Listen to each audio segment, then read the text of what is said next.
As if being 1-3 for the Ravens wasn't bad enough, the season just got worse. Let's start with the update on Lamar Jackson. This came from Ian Rappaport. He said Ravens coach John Harbaugh on Lamar and his hamstring injury. The way I know Lamar, if he could have gone into the game, he would have been in the game. That's how Lamar Jackson is. And that's from John Harbaugh. And Ian Rappaport said that does open the door to Lamar Jackson potentially missing next Sunday versus the Houston Texans, and that would be big. But that does mean this hamstring injury is real. Now, before we get into it, I got to apologize on my part because I said that from yesterday's game, I did not see any medical staff running over to check on Lamar Jackson and his hamstring injury. I hadn't seen any video of that, but I did see a clip of it today where they were massaging his hamstring and checking on it, so I missed that. So that's on me. My apologies. And then, of course, there was the video that I'm sure all of you have seen by now where after the game, Lamar Jackson was limping. So there is validity with this hamstring injury for Lamar Jackson. Now, do I still feel like Lamar Jackson checked out from this Baltimore Ravens team, mainly the coaching staff and all the malpractice that they're doing? Yes. I do believe Lamar Jackson is just over it. And I think he wants change. How will that happen? We'll see. But I do still think that that man is just very tired of it all. Now, something that I did see somebody bring out is that, and a lot of people have felt this same way for really the entirety of the season, they feel like Lamar Jackson has been dealing with an injury. And even if it's not for the entire season, certainly since that Bills game. Because when we remember that hit that he took from Ed Oliver, that was a nasty, nasty hit. And things really ain't been the same since. There was, of course, that 4th and 3 toward the end of the game in the Bills game where they ended up punting. And then it was like, hold up, why would they punt the ball in that situation? You need to score. You want to just finish the game. You want to win the game. You want to end the game, put the game in Lamar's hands. But the Ravens said, no, we're punting. And John Harbaugh, after that game, he said, well, Lamar Jackson, he was cramping. So he was dealing with some things. And if it was up to him and he was healthy, then he would have went for it and we would have went for it. But he was cramping. So he came off of the field. And then, of course, in the Browns game, the Lions game, all the games against the Chiefs, too, he just did not look himself. And so many Ravens fans have seen him. They said he hasn't looked as agile as he normally is. He hasn't looked as fast as he normally does. He has not been running nearly as much. Even when opportunities are there, they just said Lamar just has not looked himself. So if he has been dealing with an injury for the majority of this season, that would make even more sense why he would be checked out and upset and frustrated with this coaching staff. In yesterday's video, we, of course, talked about when Lamar Jackson, when he pretty much called out Todd Monken and called out the offensive line when he was asked about if he's watched film and saw more opportunities for him to run. And he said, no, I didn't watch the film, but no, I didn't see the opportunities for there to run. But he said that he was just waiting for plays to develop down the field. And he said we should have executed better. He said they did a good job with their stunts and their pass rush. So he called out both Todd Monken and the offensive line with his comments. But now, with this game that we saw against the Kansas City Chiefs, what John Harbaugh said, because John Harbaugh, he also called out Todd Monken. And let's read what he had to say in regards to Monk. And shout out to Sarah Ellison for capturing all of this. On Lamar Jackson's interception, the one that he threw on the ball intended for Mark Andrews, John Harbaugh said the following: it wasn't a good play call. Whew, that's pretty straightforward right there. Who calls the plays on offense? That's Todd Monken. He said, it wasn't a play where we put our guys in the right position in that situation. I'm not happy with it at all. None of us are. They ran a double back of blitz inside where they were right in Lamar's face. We had downfield routes with no check downs. And you see, that's an issue. That's a big issue. Ravens had me fooled in that first drive because they had checkdowns, they had short passes, they had quick passes, and they were executing at a high level. They moved the ball right down the field. I said, oh my goodness, this Ravens offense, we looking good. But then, well, you know how the rest of the game went. Anyway, back to this. John Harbaugh said we had downfield routes with no checkdowns. That kills your drive, and you're moving the ball right down the field. So no, I don't like that play call at all. Oh, I said, wow, Harbaugh, is this you, buddy? But it got worse. He also said on the 4th down attempt, you're going to be aggressive. You're going to go for it. You go for it, and you don't have a good plan. You just don't. You don't have a good plan. We didn't do a good job at all, and we all know it. We agree with that. We came up short. We didn't put our players in a position where we needed them to put in to execute and convert on 3rd and short and 4th and short. Those are just like turnovers. They are no different than turnovers because when you put your defense on a short field, we just got to own all of that. It's bad ball, and my goodness. Harbaugh, there's something going on in that locker room, and it ain't good at all.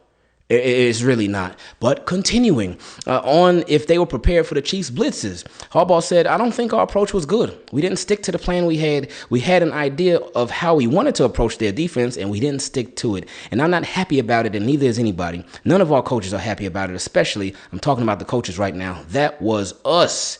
It was not a good job. So some accountability there, which we appreciate, but what we will appreciate a lot more is if we saw that accountability in real time. If they had a plan and that plan, they weren't sticking to it, they weren't following along with it, John Harbaugh, you're not a coordinator, you're not an assistant coach, you're not even an assistant head coach, you are the guy. You're the head coach, the ultimate leader of this football team. If you have a plan and y'all are not sticking to it, it's your job to say, hey, Todd, we need to get on that. Hey, Zach Orr, we need to fix that. Let's stick to what we are doing. Let's stick to what works. Let's stick to our game plan and then go from there. Too often times, and again, this is why I do feel like Lamar is checked out and he is just tired of all of this stuff, because too often, especially against the Kansas City Chiefs, the Baltimore Ravens, it could be layups for them to have success against this Kansas City Chiefs team, and they will do the exact opposite. Remember the AFC Championship game? In that game, we were like, oh my goodness, the week before, the Bills ran all over the Chiefs like crazy. And we like, we the Ravens, we run better than the Bills do. Our run game is crazy. Oh, we about to have a field day. And we at the grill. Oh, this is going to be nice. Nope. Baltimore Ravens say, no, we're not going to run the ball. Not at all. Against the Chiefs, Ravens just continue to do this. They lose the mental battle before they even step on the field. And then we saw in the Chiefs game too, how that first drive, they had the quick passes going. They were running the ball with Derrick Henry, keeping him involved. But then after that first drive, they threw all of that out the window. Derrick Henry, they made him a non-factor. Not Kansas City. The Baltimore Ravens made Derrick Henry a non-factor. And too often, they do that. Too many times against not only the Kansas City Chiefs, but overall, they make him a non-factor. Now, this is where it gets even worse for me and really for the Ravens too. Lamar Jackson, if he's been dealing with this injury all season long, and even if he isn't, it's still malpractice, but certainly if he's been dealing with this injury all year long, why are you not doing your best job to protect him? Why are you not doing a good job of play calling to get the ball out of his hands, to factor Derrick Henry a lot more? That's what you brought him in for, right? Why bring Derrick Henry? Why sign him last offseason? And why keep him around and give him a raise, a significant raise this offseason if you were going to do this? Why you always have him on the sideline? And that was even something that got talked about today too. He was asked about just the predictability when Derrick Henry comes off the field versus when Justice Hill comes off the field. And he was like, oh, well, no, I don't think we're predictable because Derrick Henry, he caught a couple of screen passes in yesterday's game against the Chiefs. And Justice Hill, he had some nice runs against the Chiefs. So we're not predictable. I'm thinking, well, that's seldom happens like that. Very rarely is Derrick Henry catching passes in this Baltimore Ravens offense. I always say, I wish they would leave him out there on third downs more. But Ravens make things hard. They make things difficult for whatever reason. I don't know what the reason is, but they continue to do it. And it's a shame. That's why, again, going back to Lamar Jackson, it just really seems still like he is checked out. And for all the reasons we just listed, I wouldn't be able to blame him.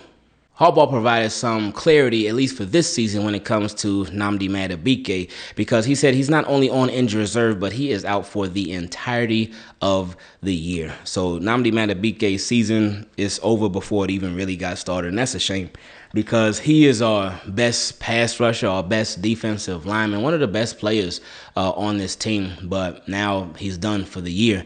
And Harbaugh was asked, could this be potentially career-ending? Could this have a threat on Nnamdi Madubuike continuing his football life? And Harbaugh, he said, no, I'm going to have to let Nnamdi Madubuike answer that for you. So he deflected that to Nnamdi. And when he did that, I said, oh, that's not a good sign at all. It's really not. Because, again, with Harbaugh, he's very definitive when it comes to injuries. He gives us and lets us know, like, hey, this injury, that's not season ending. Like, and he talked about the injuries that the Ravens suffered in the game yesterday. He said, oh, a lot of these guys will be week to week. They're not season ending, but I'm not going to really comment on them right now. But he let us know, like, hey, they're not done for the year. But with Nnamdi Madubuike, he said, you got to talk to him about that. So that's what a lot of the rumors that have been going on have been saying, that it could potentially be career ending. And obviously Nnamdi Madubuike, he got to speak on it, but it ain't looking good at all. Harbaugh did say they could possibly be in the market when it comes to adding somebody, but we'll see what happens with that. But for Nnamdi Madubuike, I just feel for him, man. I really do. This is tough. In a neck injury, too, we've seen guys like Zach Orr, one of Ravens' own. We've seen how neck injury impacted Peyton Manning. Neck injuries are crazy, man. They are very crazy. They are very, very serious, especially with football, such a physical sport. So hopefully, just for Nnamdi Madubuike, he can be good health-wise, even if he doesn't play another snap of football again. Oh, you thought the injury news stopped at Lamar Jackson and Nnamdi Madubuike? Oh, no. Let's read on Roquan Smith. This came from Rappaport. He said, Ravens All-Pro linebacker Roquan Smith was diagnosed with a grade 2 hamstring strain, sources say, and he'll miss a few weeks. Another Baltimore injury to its maligned defense. So Roquan Smith, now he will be out for a couple of weeks. And that's not good, because you don't want your defense, you don't want your team taking hits like this. And Ravens, they getting pretty beat up, but especially on the defensive side of the ball.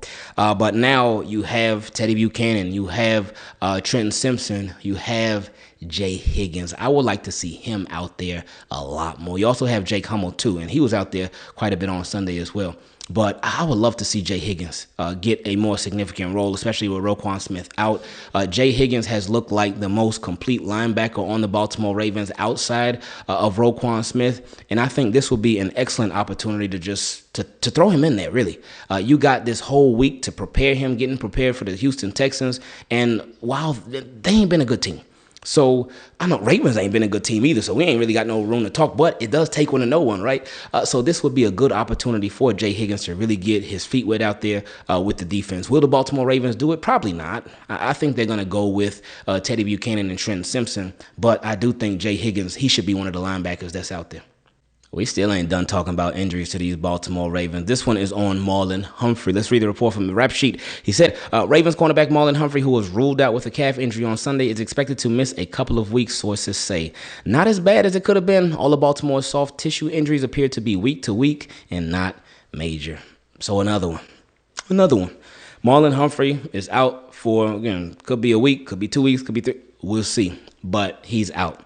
Nate Wiggins, we don't know the status of him yet because he got hurt in that Chiefs game too. And as of this recording, it has not come out how long he's expected to be out for. But when that comes out, we'll just let you know when we can. But this is rough, man. Ravens are getting hit up like crazy with the injury bug. And guess what? Remember Ardarius Washington? Yeah. That was another one too, but that happened before the season. So Ravens have been going through this for a while. Now, while their secondary, it was loaded, but they got some guys that's going to have to step into much larger roles ASAP. Jair Alexander, who it's been very weird with him.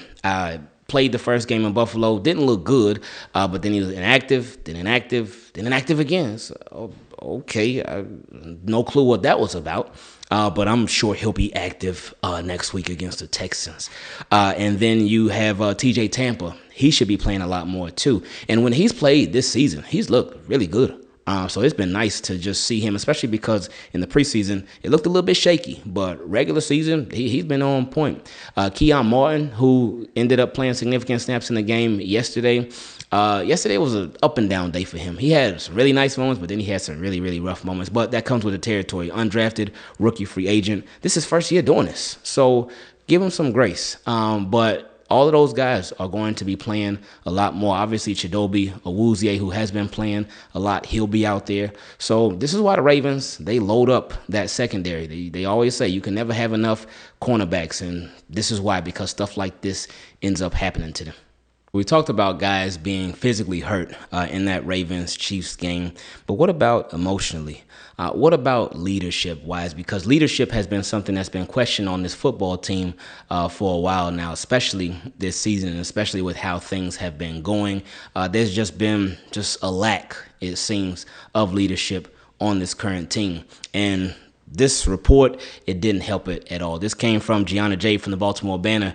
She said, Lamar Jackson sat alone in his corner of the locker room, rubbing his leg. No one approached him. The Ravens don't allow the media to question players who were injured in the game, so that is something to take note of and keep in mind as we continue. So, Ravens media is not allowed to talk to players who are injured in that game. So keep that in mind.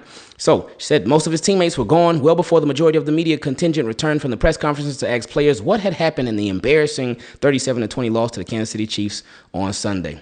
But if you had made it right in as the locker room doors open, you still would have struggled to find leaders to answer questions in the quiet room. Oh, really? Why is that? What happened? Well, it says starting Pro Bowl cornerback Marlon Humphrey, who candidly called the defense out for being immature after the Week 1 loss to the Buffalo Bills, was the first one out before the doors open.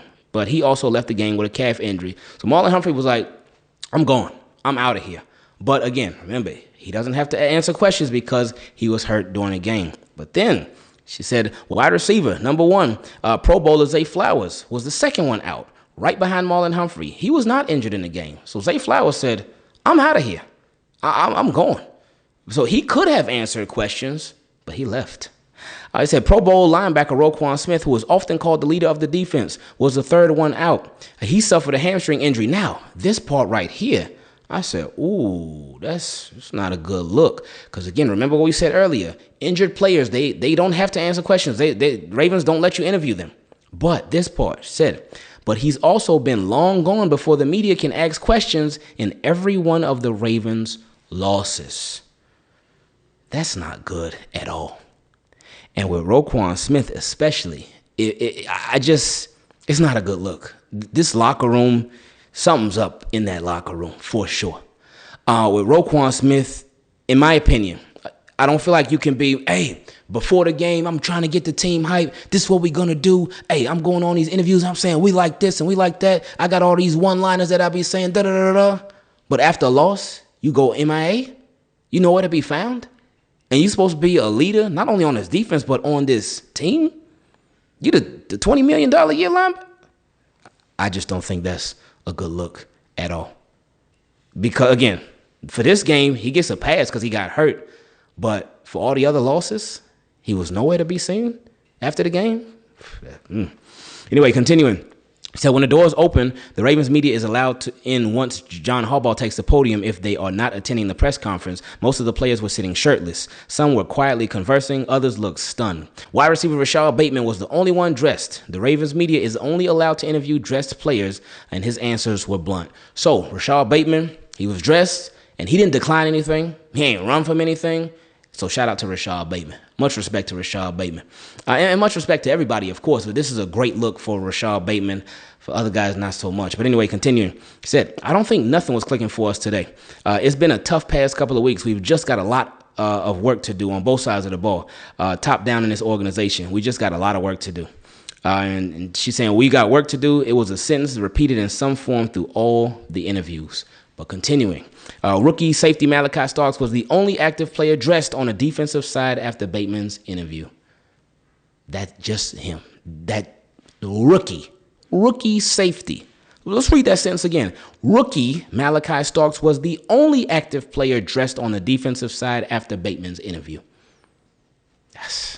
Why is it only him? Anyway, continuing, he said, he has only 4 games of experience, but he did his best to explain what went wrong in this game and all the others. I think it's a difference between playing and playing as a team. I think we're kind of just playing right now, and I think as soon as it clicks and we play as a team, we're going to go on the stretch, and it's going to be good, but we just got to get there first. He said once Starks was finished, outside linebacker Ayser A, he was dressed. So, okay, Ayser A was dressed. He is not necessarily a leader, but everybody don't got to be a leader. That's fine. But Ayser A is dressed. He's a veteran. He's been around. Came in with Rashad Bateman, first-round draft picks. Okay, he wasn't hurt in the game, so he's going to talk, right? With Pro Bowler Kyle Vanoy out, Away is the most experienced outside linebacker in the room. And with all the starting defensive linemen injured, he's the most successful pass rusher. He declined to answer questions. Why are we running from it? And what exactly are we running from? This team is, again, something's up. Something's up. Has Harbaugh lost the locker room? He could have. But things are just really not looking good for these Baltimore Ravens at all. And we talked about all the injuries. That's all obviously bad. The record is obviously bad. But this lack of leadership, this makes everything that much worse. This seems like just an implosion waiting to happen right now. And I know winning can cure a lot of stuff, but things just, they're not in a good place with these Ravens right now at all. Can it get fixed? Will it get fixed? We'll see. But continuing, he said, so outside linebacker Tavius Robinson, who has earned more time and the highest praise from the coaching staff, he answered. So shout out to Tavius Robinson. He came through. His diagnosis was the same one he's repeated since week 1. Guys aren't doing their 111th. But then Pro Bowl safety Kyle Hamilton spoke at the podium after the game, and he handled it with aplomb. But the other leaders of the defense denied interviews or were gone and or injured. They left players such as Tavius Robinson, depth lineman John Jenkins, and rookie Malachi Starks, and undrafted rookie free agent Keon Martin to answer questions. So shout out to Kyle Hamilton. I know he did apologize for saying that Ravens fans were spoiled. He said it was a poor choice of words. It certainly was, Kyle. But the play on Sunday, that really didn't help anything with that. And again, Ravens fans, they don't forget. But with good play, better play from the defense especially, and really from both sides of the ball, all will be forgiven. But yeah, it's just, I don't know what's going on in that locker room. I know I've repeated that over and over and over, but right now things are just not good. We've reached my favorite part of the videos where we get to hear from you. We have over 75 emails, so that is a lot. I don't know how we're going to do it. I don't know if we're going to do it, but we are going to try our best. I promise you that. Let's get straight into it. First question came from my guy, Marcelo. He said, Ingraven, my man, I love how you give everyone a platform to vent on how they feel about life, Ravens, and just anything that they want to announce to Team Keep It Clean family. Not a lot of social media or content creators do that. And no, that's what it's about, man. Obviously, we talk Ravens on here, but it's just about talking to each other and treating each other with respect, treating each other with love, man, and treating each other as family, because that's what we are. Team Keep It, we're just a big family, man. That's it. So I appreciate that, man.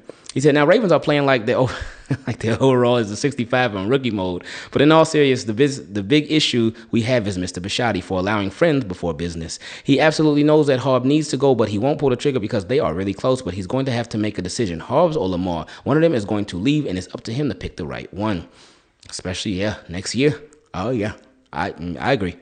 He said, the game proved my point with what I said last time, that there was some kind of argument or situation going on with the Ravens players. Everyone looked like they were out there playing for themselves. You got Lamar so heated that he didn't want to play anymore, just absolutely speechless. But maybe with all this going on is what we need. Sometimes in life, you just need to sacrifice to be successful in the future. If we tank, this would open up some important eyes. We can get a top 10 spot in the draft and get a nice pass rusher like Keldrick Falk. I know it's extremely early to talk about the draft. It is. I hate that we having to have these conversations about the draft after 4 games. Got a lot of Ravens fans talking about their draft picks. I'm like, oh my goodness, this is tough. That's when you know you're doing bad.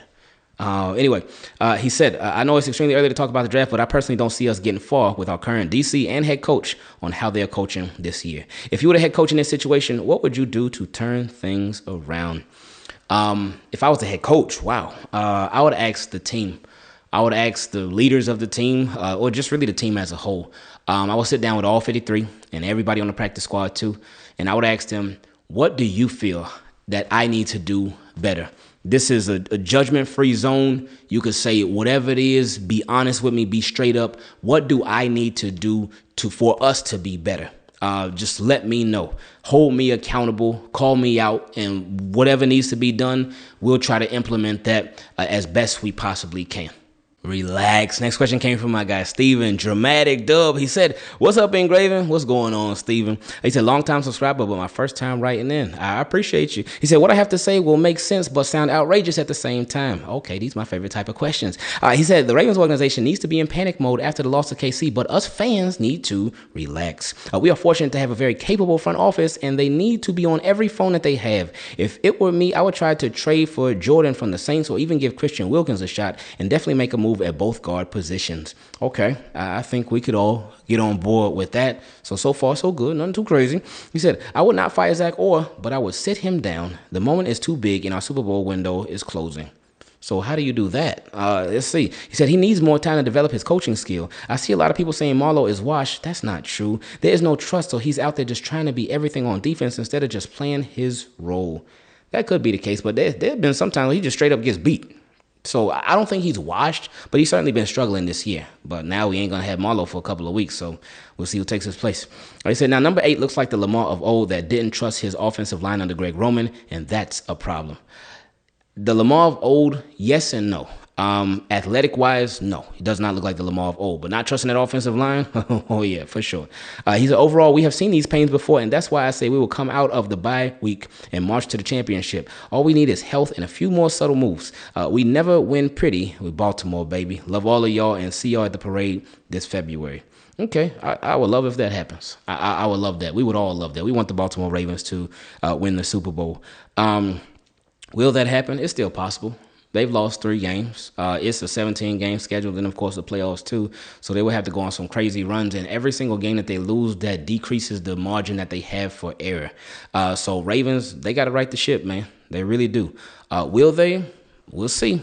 Next question came from my guy Ayser. He said, what's up, man? Been watching for a while now since the end of the 23 season, but haven't sent in a question yet. Okay, this is how you know Ravens really going through it, because it's a lot of people, especially over these past couple of weeks, that they've been chilling with Teamkeepitclean for a minute in the background, which I appreciate, y'all. Thank you. Make sure you leave a like on the video and you subscribe and you got the notifications turned on. But they ain't been sending no questions. They've been chilling, just watching the videos and supporting. But now a lot of people got a lot to say. Again, that's why we got over 75 emails. Anyway, continuing. He said, and man, what a time to finally put one in. This team genuinely sucks the soul out of me. Oh, my goodness. Whoa. He said, I've never felt more hatred for someone and something I loved in the Ravens and Lamar. You could tell he wasn't hurt and that he just gave up. That's just bad looks. I understand all the injuries on defense, but even then, there was no urgency, no drive, no fight from this defense or offense, really. That's a perfect way to describe it. There was no fight. No fight from this team at all.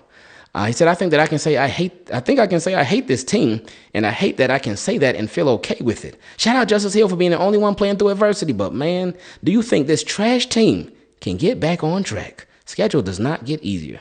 Yes, it does. Because you just played. It's still going to be tough because you got the Texans. They 1-3, but we 1-3. So for them being a bad team, it takes one to know one.